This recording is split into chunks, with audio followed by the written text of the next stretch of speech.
Here's some video clips from a ride that Matt and I took on the Grand Traverse ORV Trail.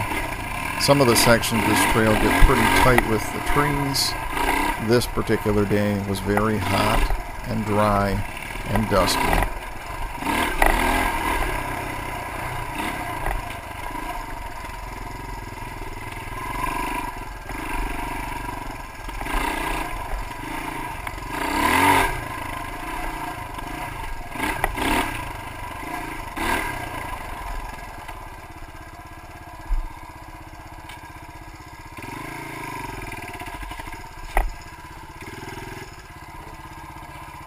It's dusty.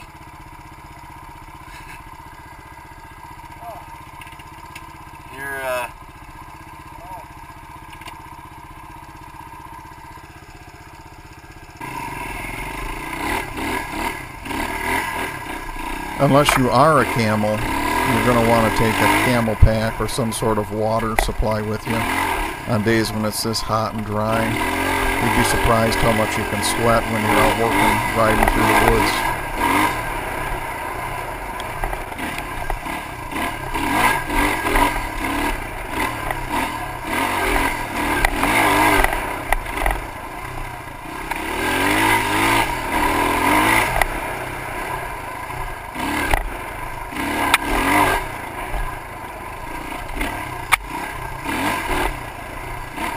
If you're looking for a way to exercise your whole body and work up a good sweat, I recommend buying yourself a dirt bike and riding through the woods like crazy.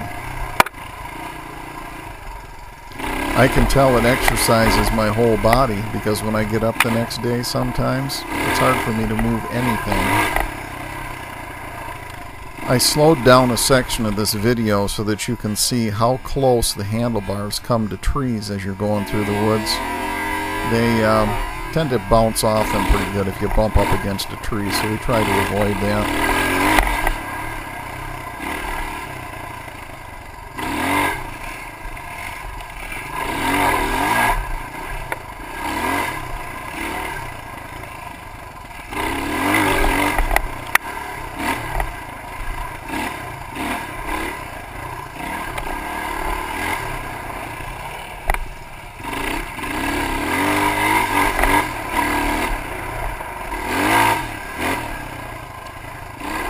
The dust can be a real problem with visibility, especially if you're trying to see roots and stumps that are close to the ground.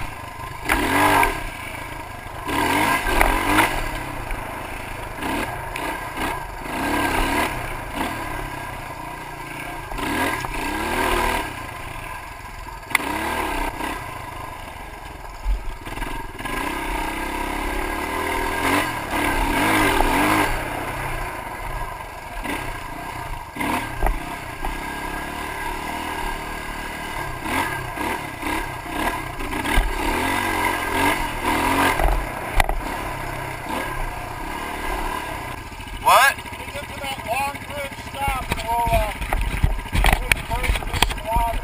Alright.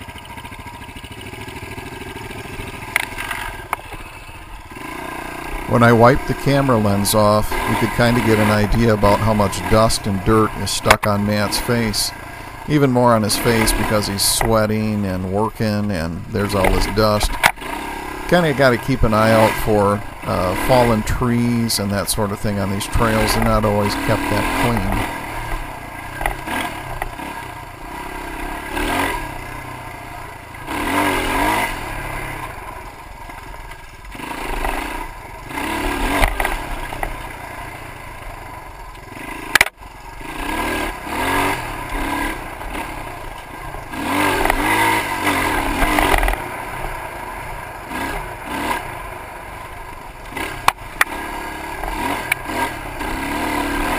One nice thing about these trails is we very rarely see much of any other traffic.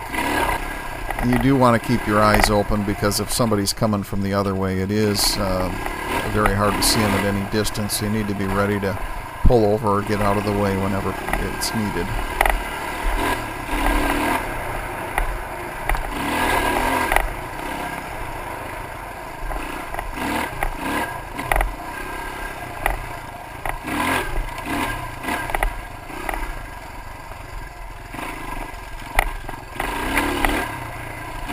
On this section of trail, I was riding behind Matt, so you don't see it. But I did manage to bounce off a couple of these trees as I was going through here. The handlebars hit it, and I was able to stay upright. But I did get a nice bruise across my right arm and the ribs on my right side that I felt for a few days afterward.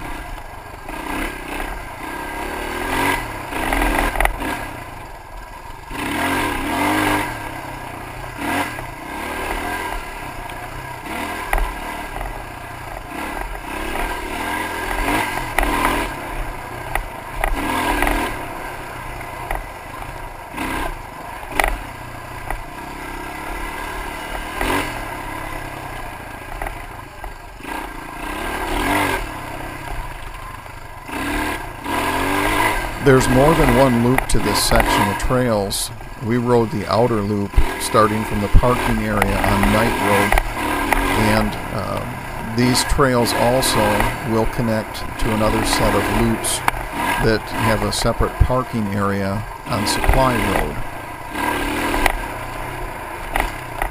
The outer loop of this trail is just about 21 miles from beginning to end.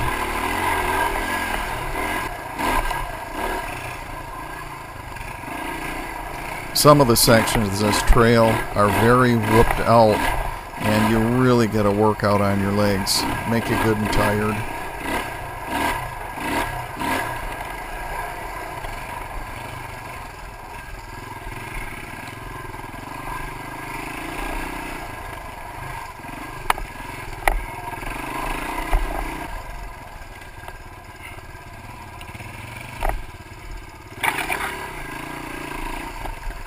One thing I don't like about the helmet camera is it tends to make everything look flat, even if you're going down a reasonably steep grade or up a steep grade. It tends to make it look fairly flat.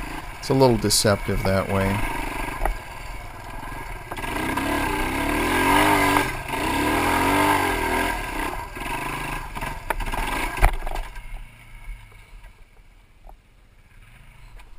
When I went up the hill, I had the throttle on enough and the tire was spinning that I made enough dust that Matt couldn't see where he was going and slowed down and ended up stalling it out.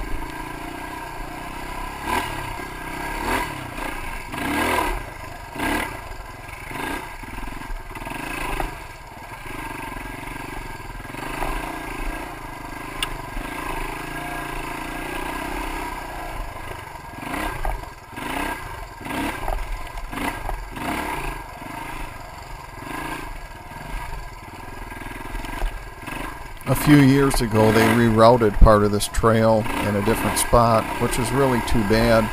It used to go down a hill and down into a real swampy area that was a lot of fun to ride through. A little more challenging. You get some wet, slippery stumps and a little bit of a muddy spot that you had to go through.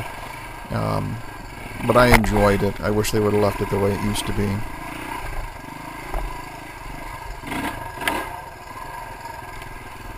Coming up, Matt's going to show us what happens if you mix a curve, a hill, and a little too much throttle.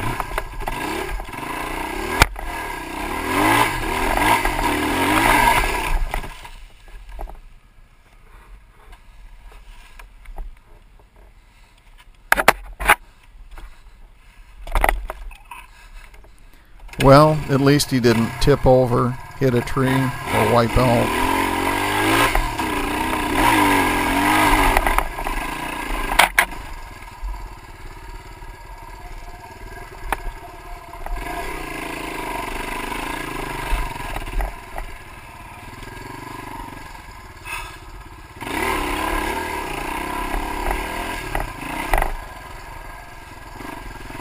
Here's one of those hills that looks like it's fairly flat. If you listen to the motor, you'll realize that it's actually got a fairly good grade to it.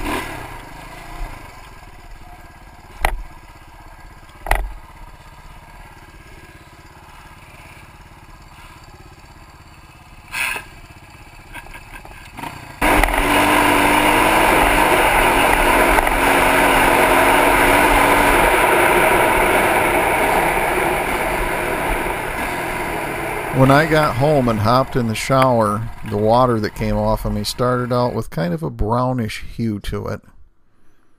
Nasty.